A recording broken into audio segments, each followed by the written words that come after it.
holding my youngest daughter Emily in my arms. I was dozing off when my husband Benjamin suddenly raised his voice as he returned home. "Hey! Your husband came home from work and you're napping so carefree?" My second daughter Olivia jumped up in shock, while my eldest daughter Natalie stood beside her, glaring at their father. "I'm sorry." I tried to stand up, but I felt dizzy and stumbled. Benjamin sneered at me and took out an envelope. "I've been thinking of having you, a lazy wife like you, leave this house. Sign this and get out quickly." The content of the envelope he was grinning while holding out was a divorce paper. My face twisted in frustration. "At least, let me take the kids with me. I can't trust someone like you with the kids. Please, at least that." Clinging to his legs, I pleaded with him. Then he pushed Olivia towards me. "You can take this one and the baby. But you can't have Natalie," he said, grabbing Natalie from behind in a chokehold. "No! Let her go! She's quite useful to me. I'll take good care of her." I tried to pull Natalie away from Benjamin, but he pushed me away. "Hey, Natalie. If you don't obey me quietly, who knows what I'll do to your mom." He was threatening Natalie using me. How could he? "If you care about Natalie, you'll leave right away." With those words, he left the house. I hugged my crying children and started packing.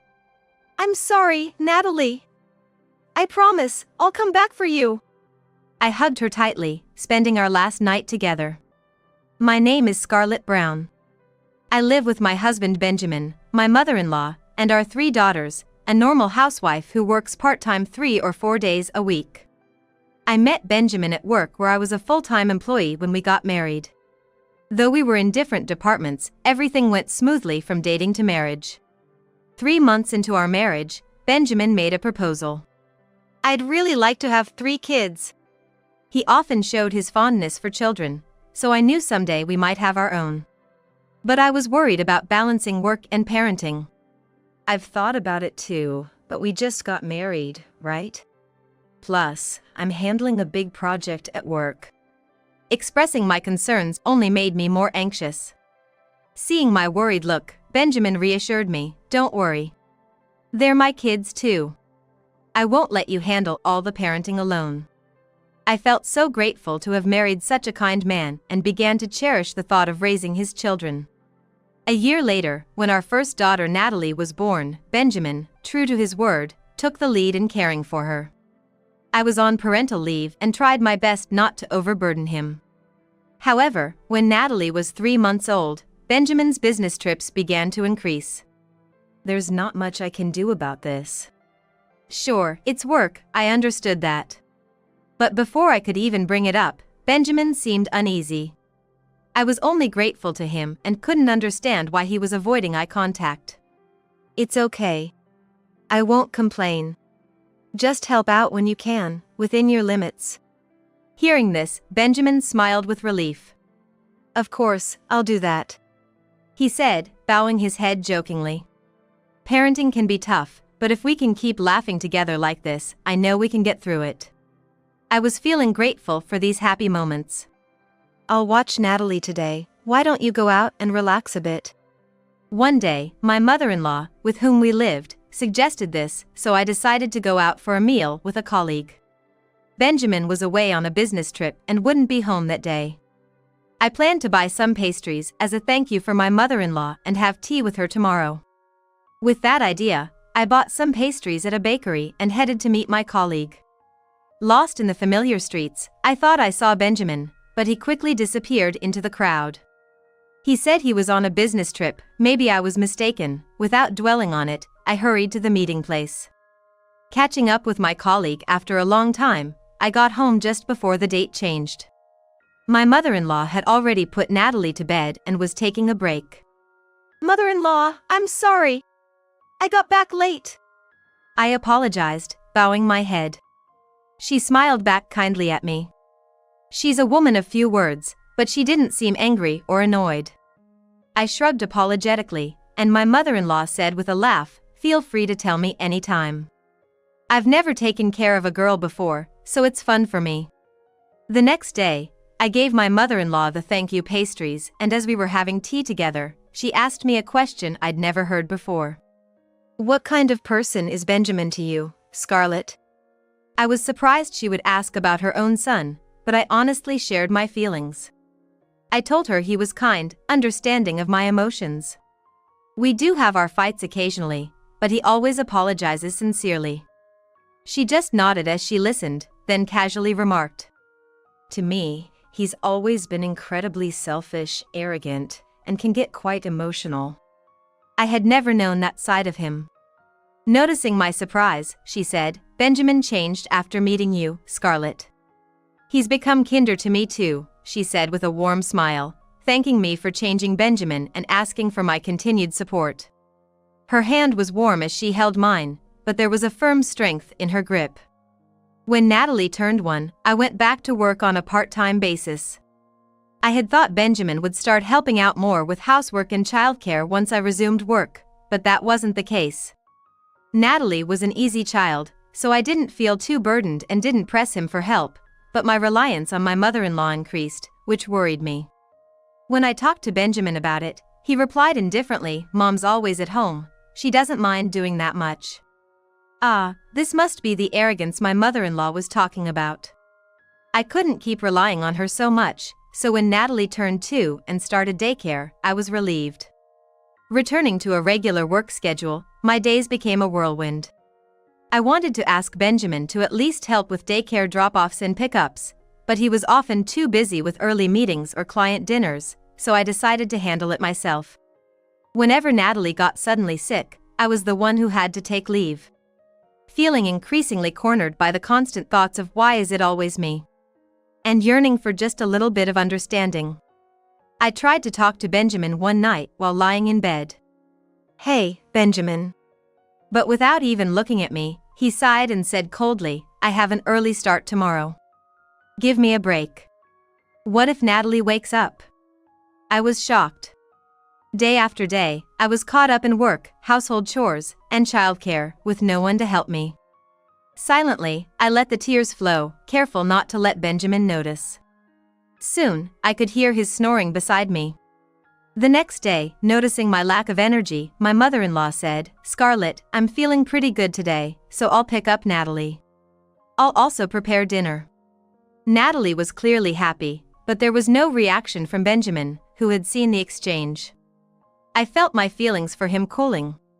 Benjamin had stopped helping around the house, but at night, he would seek my company. Honestly, I was too exhausted from work and childcare to even think about it. I had refused once, but he got so upset that I reluctantly agreed afterward. When I found out I was pregnant with our second child, I was also up for a promotion. I knew Benjamin wouldn't help with childcare or housework. Between children and work, I knew I had to choose the children.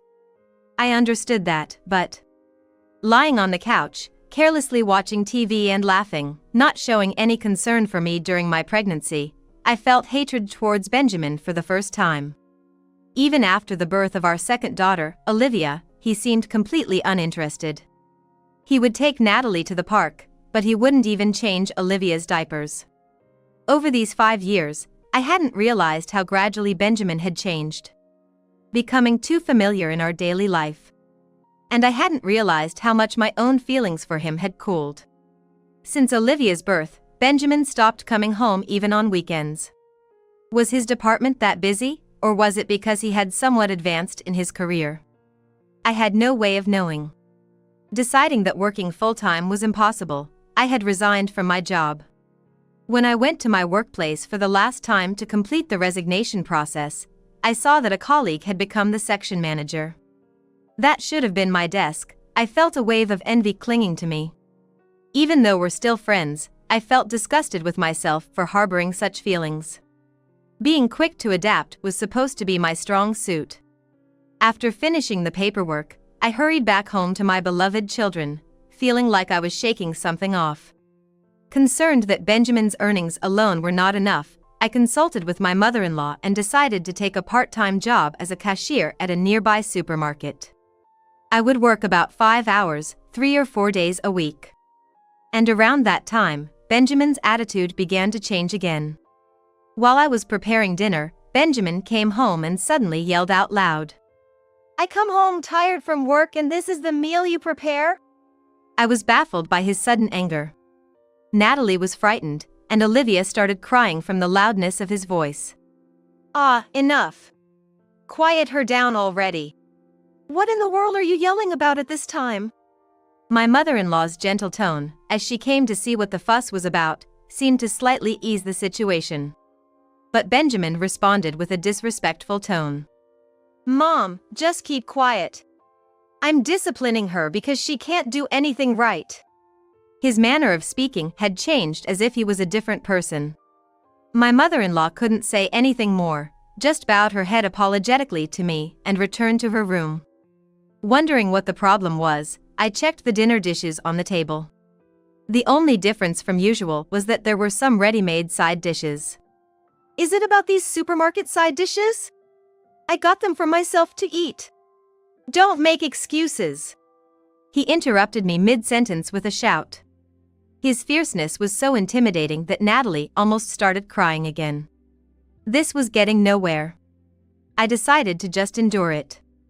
After his tirade, he said as if spitting out the words, "I'm going to eat out tonight. And I'll go straight to work tomorrow," and then he left the house. It felt like the calm after a storm. Who was that just now? My husband used to be kinder, not someone who yells. In my days, I remembered what my mother-in-law had said that day. Selfish, arrogant, and emotional. Was she timing it, or did she just know?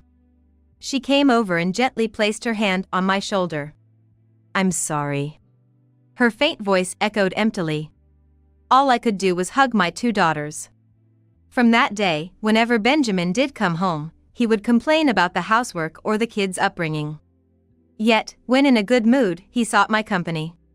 The love I once had for him was gone, and it was painful, but I couldn't resist, considering our children's life. I endured this hell for 7 long years. Then I found out I was pregnant with our 3rd child. The child inside me was innocent. Olivia seemed happy about getting a new sister or brother, but Natalie, entering her teenage years, must have felt complicated. They both started to help more with the housework, concerned about my health, strengthening our bond. No matter how much I was oppressed by my husband, just having my children made me feel happy. That alone gives my life meaning. When the baby in my belly is born, I'll leave this house. I wasn't going to sacrifice any more of my life. I had confided in my eldest daughter, Natalie, and it seemed she had made up her mind as well. Meanwhile, my health was deteriorating. I had to be hospitalized for preterm labor, but who would take care of the housework? That was all I could worry about.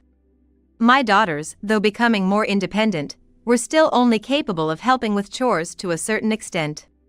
My mother-in-law, having weakened since injuring her back a few years ago, wasn't much help either. With no other option, I lowered my pride and asked Benjamin to hire a helper. It wasn't for him, but for the children. Perhaps realizing he had no other choice, he agreed to hire a helper. Being away from him for a while during my hospital stay lessened my stress, and my youngest daughter, Emily, was born safely. However, my health didn't improve much even after being discharged. At this rate, leaving with 3 children seemed impossible. I could barely move and only managed housework intermittently. Then, one day, an opportunity came. It was when I had finished preparing dinner and was waiting for Benjamin's return. Holding my youngest, Emily, I dozed off, only to be awakened by Benjamin's arrival. He suddenly raised his voice. "Hey! The husband comes home from work, and the wife is napping so carefree?"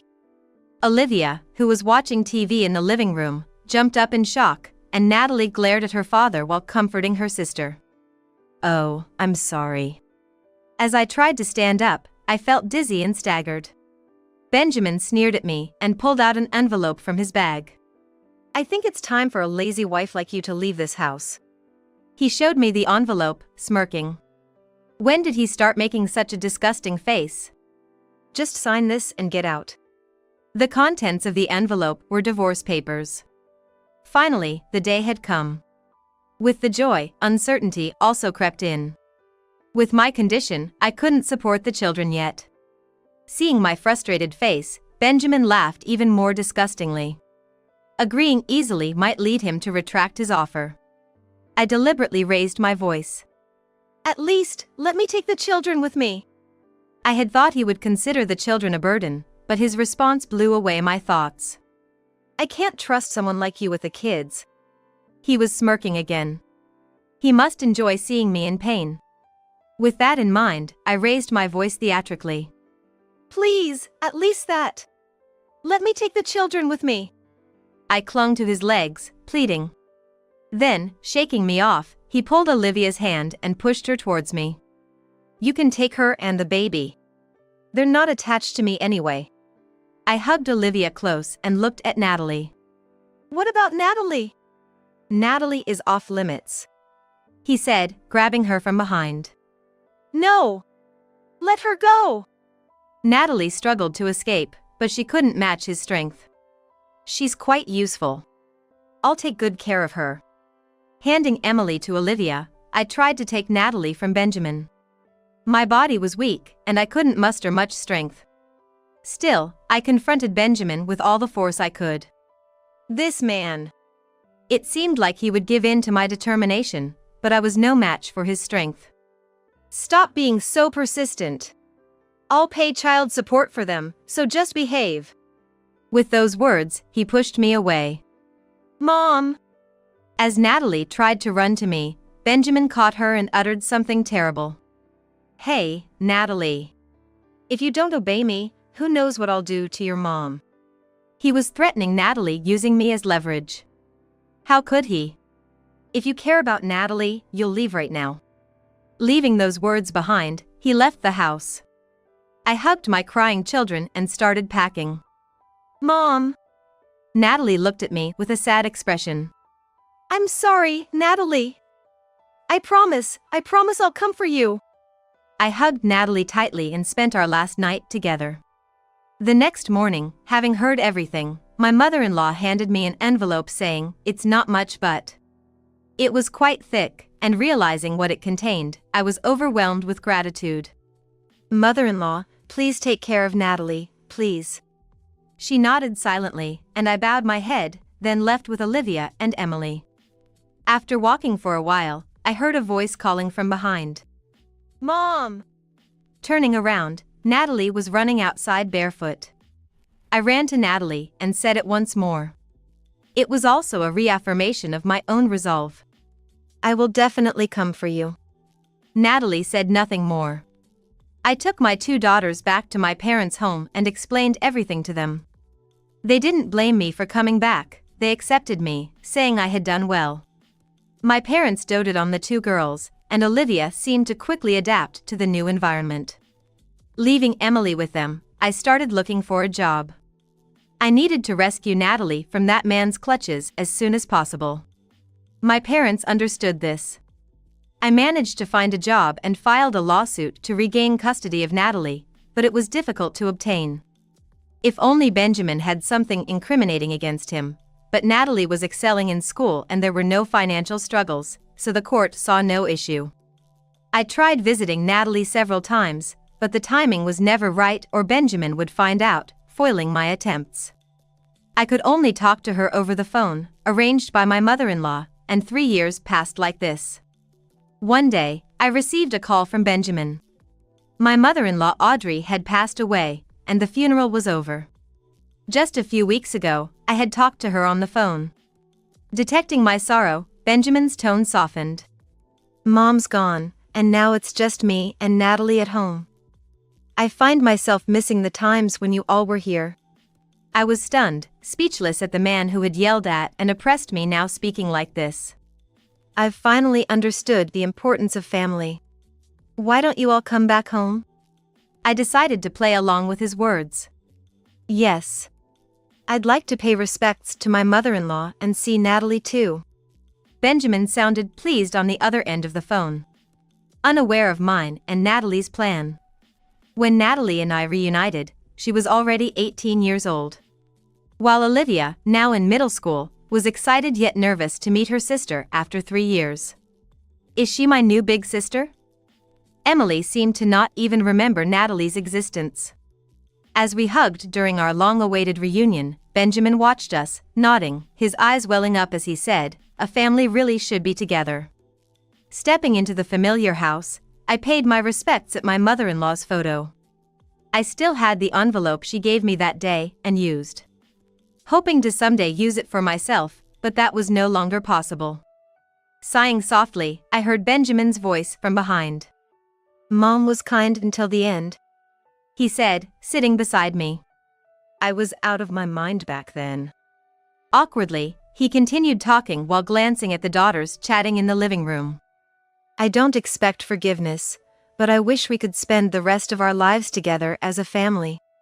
Those words were the same as the unforgettable proposal I heard 20 years ago. "Please spend the rest of your life with me as a family." Back then, those words made me happy, but now, they brought no joy. The man sitting beside me, now out of shape and fidgeting, waiting for my response, was he really the man I once loved? I had my doubts. Natalie sent Olivia and Emily outside to play and came over to us. I braced myself to speak to Benjamin. "I have no intention of living here with you." My blunt words surprised him. Natalie added, like the final blow, "Today, we're asking you to leave, Dad." "What?" His bewildered voice was ignored as Natalie calmly continued. The house had been inherited by Natalie after my mother-in-law passed away. The will was with a lawyer. "I am the owner of this house," she said, her voice void of emotion. She recounted how Benjamin tried to dump the housework on her after forcefully separating us. And how my mother-in-law, who couldn't stand it anymore, took over. "Grandma had to put up with your arrogance, and honestly, it was so annoying." Natalie's words flowed endlessly. Benjamin had pushed all his troubles onto Natalie and my mother-in-law while claiming to be busy with work, but in reality, he was womanizing. "You brought different women home every few months." The look in Natalie's eyes as she spoke to Benjamin was like looking at filth. While Benjamin was away, Natalie seemed to have been devising a plan with my mother-in-law. All this was done under the premise that she would live with me again. Of course, through communication with my mother-in-law and phone calls with Natalie, I was aware of the plan. After Natalie vented all her pent-up frustrations, she took a deep breath and said, "So, please pack your things and leave right away." Benjamin remained frozen, unable to move. He probably never expected his own daughter to say such things to him. His unresolved negative emotions were directed at me. "You knew about this." He glared at me. But I was no longer the person I used to be. "Yes, I knew. I knew about your infidelity even before our divorce." I could see his face turning pale. Actually, when I resigned, I had a chance to talk with a colleague who revealed that Benjamin had been lying about work and business trips to spend time with other women. My colleague from the same workplace had doubts about my words regarding his busy schedule and told me the truth. Later, she occasionally sent me photos of Benjamin's affairs. "Friends are important, aren't they?" She had become his boss by then. "Do you know where I work now?" By then, Benjamin had slumped his shoulders, unable to even look at us. "What should one have? Friends?" I was working at a law firm, doing odd jobs, thanks to a referral from that colleague. "Now, never show your face to us again." A few days later, when Benjamin's belongings were all removed, Olivia, Emily, and I returned to the house. "Is this Emily's new home now?" Emily's innocent smile was so bright. Since then, Benjamin has been living alone in an apartment. My friend, now his female boss, exposed all his adulterous acts, and there were even women who wanted to sue him. "I've always suspected something fishy since you got married," she said with a laugh. She was the person I dined with when my mother-in-law created some free time for me. Apparently, she had been tracking Benjamin's movements since the time I mentioned I might have seen him in a crowd. "I was wondering when you would finally ask for alimony." I'm truly grateful. It had been a while since I last saw her, but she was always the same. Watching Emily play in the cafe's kids area, she squinted her eyes fondly. "You rejected a promotion to protect those kids, didn't you?" Olivia and Natalie approached the playing Emily. "Don't ever let go of your happiness again," she said before leaving the cafe. Natalie is starting college this spring, studying in the law department of a national university, possibly becoming a lawyer. "Even though I work and receive alimony from Benjamin, our household still requires a lot of money." As if to fill the gap of the past years, I prepared lunchboxes for Natalie. "It's embarrassing to have lunchboxes at college," she'd say, but she ate them every day. Olivia had started a new middle school but seemed happy to reunite with her elementary school friends. Emily, now a senior in kindergarten, started mimicking Natalie and Olivia's way of talking, becoming a bit cheeky. Each of the three girls was growing up bright and lively. The girls, who were once my responsibility, will eventually leave my side. But I'm sure my happiness will continue beyond that. I hope their smiles will be there too. Praying for this, I paid my respects to my mother-in-law and left for work.